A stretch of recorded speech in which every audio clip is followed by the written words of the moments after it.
Hei kaikille, minun nimeni on Fatima Jannat. Olen insinööri ja opiskelen suomen kieltä.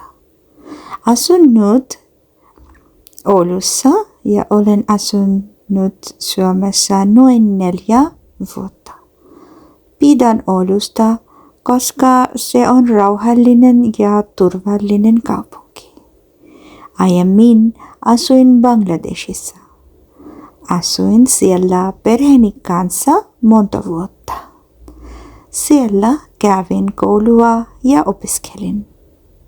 Elämä oli erilaista, mutta se oli hyvä. Opiskelin maisterin tutkinnon Oulun yliopistossa. Opiskelin elektroniikkaa ja tietoliikennettä. Opiskelu oli vaativa, mutta myös mielenkiintoista.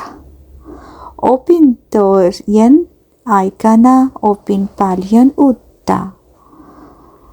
Maisteriopintojen aikana työskentelin tutkimusavustajana.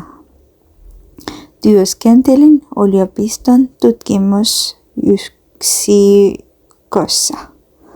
Se oli hyvä kokemus ja opin tutkimustyöstä. Olin myös Oulun yliopiston lähettiläs. Edustin yliopistoa eri tapahtumissa. Lisäksi työskentelin yliopiston opintoasioissa. Työskentelin Suomessa ILOG Oy-yrityksessä.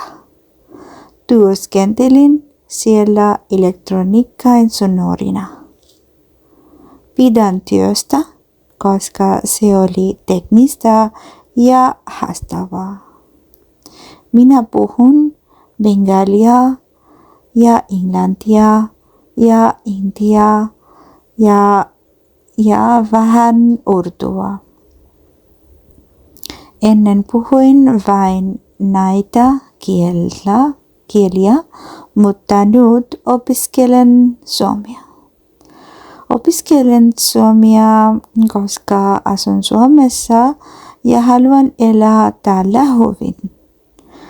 Haluan puhua suomea töissä, kaupassa ja arjessa.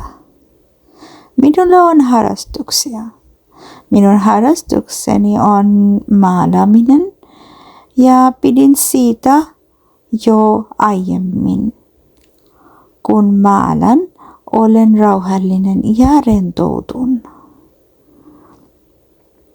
Pidän myös musiikista ja elokuvista.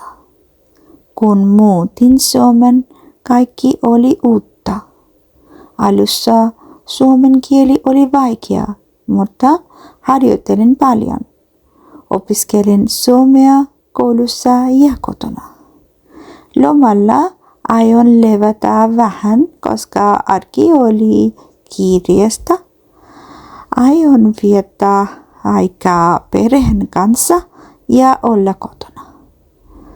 Aion myös opiskella suomea vähän lomalla. Kiitos, että kuuntelit. Hyvää lomaa kaikille!